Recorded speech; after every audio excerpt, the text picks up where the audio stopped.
You want your clothes to last forever, but you don't really know how to read a care tag. You think sorting your laundry means separating clean clothes from dirty, and you still burning clothes when you iron. Let me help you, friend. Grab a pen, grab your notebook or your notes app. This is Closet 101, and class is officially in session.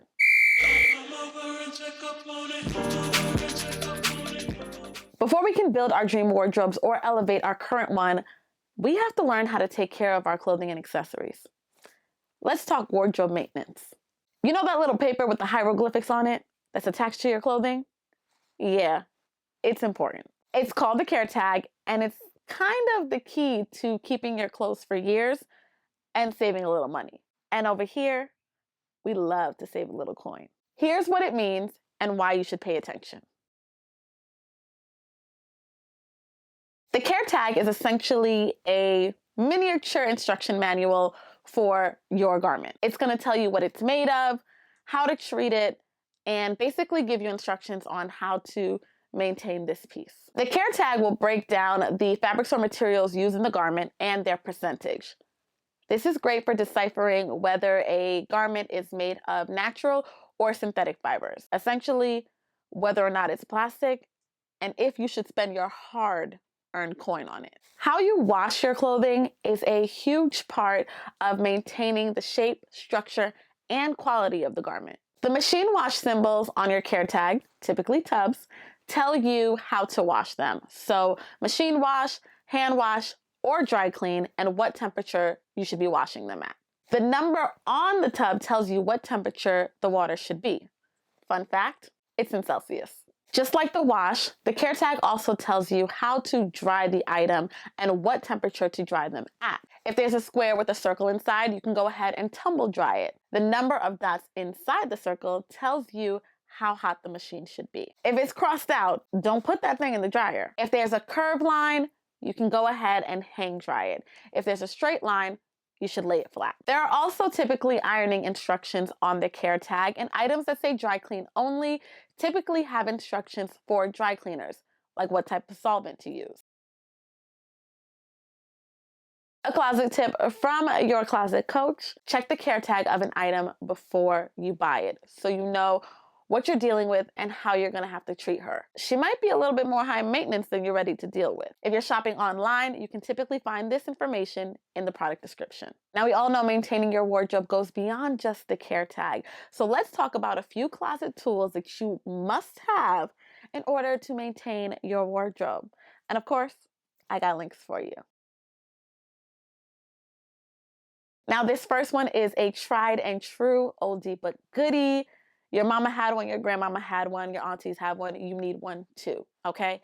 It is a good old-fashioned iron. You need an iron specifically for heavy-duty materials like your wools, but also to create creases in fabrics, to iron down lapels and collars. This is just going to get you hard lines and also a really firm hold on whatever items you have. So if you're looking to have something really crisp to lay flat, lay down, or crisp lines, the iron's going to get you there. Also, again, like I mentioned, heavy duty fabrics, you need something with like an iron that has pressure or can create pressure along with the heat. This doesn't have to be expensive. I think this one's probably like $15 maybe, but it just needs to get the job done. This one does have steam capabilities, but that isn't necessary in an iron. Get an iron. Speaking of steam capabilities, the steamer. We know her, we love her. This is great for your everyday ironing or your everyday straightening. If you need to just get wrinkles out of a garment, she's your girl. This is also going to be great for your lighter or more delicate fabrics like your silk, satin, your poplin, and even your linens.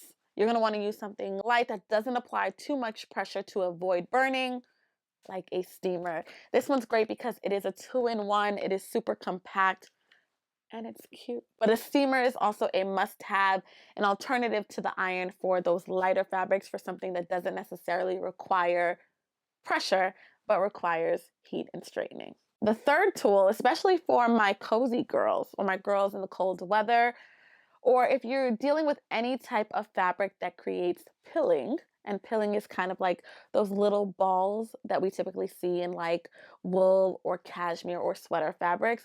You need a fabric shaver. Fabric shavers are great because they remove the pilling, but they also can remove lint and keep you from walking out the house looking like you were rolling around under the couch. That look is not cute.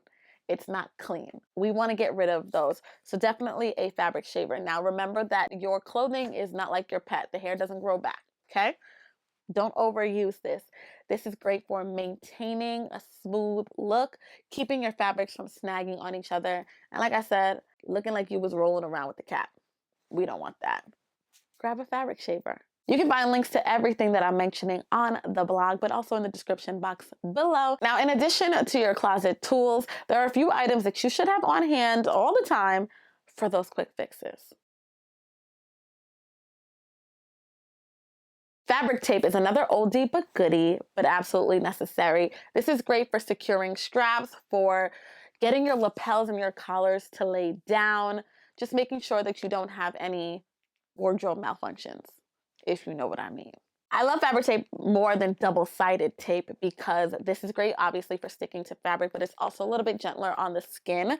You can use it to secure fabrics to your skin, but also you can use it to secure something like a bra strap to a bodysuit, keep it from moving around, because nobody wants to have to keep adjusting their bodysuits all night long. We love fabric tape for that. From OxiClean to Folex, Tide Pens to Mrs. Mel. There are so many stain removers on the market. Honestly, if it works for you, it works for me. The important thing to remember is you want to use the stain remover on your clothing before you throw it into the wash. That way you give it a fighting chance to get the bacteria and the dirt or the stain out from deep within the fibers of your clothing. You don't want leftover sauce between your teeth. You also don't want it between the seams of your jeans. Other than ruining a perfectly good all-black outfit, did you know that deodorant stains can cause yellowing in shirts, break down fibers, and cause oil and residue buildup? I don't know if you know this, but they make a sponge for that. Deodorant remover sponges can help you remove deodorant stains from the fibers of your clothing and keep them from breaking down in the long term. This not only saves your clothing, but it also gets you out the door in the outfit that you planned.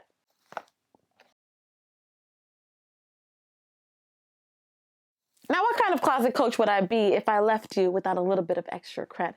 Taking care of your clothing is like taking care of yourself. You take care of them, they last longer, they look better, and they keep you feeling more confident every time you wear them. Remember, a well-maintained wardrobe isn't just about style. It's a form of self-respect. And it's sustainable, so. That's all for today. Don't forget to subscribe so you never miss a class. Check the class notes section of the blog for all the resources and links to all of your closet tools and quick fixes to help you maintain your wardrobe. While you're there, go ahead and subscribe to get the curriculum. Don't forget to share the notes and this video. Class dismissed.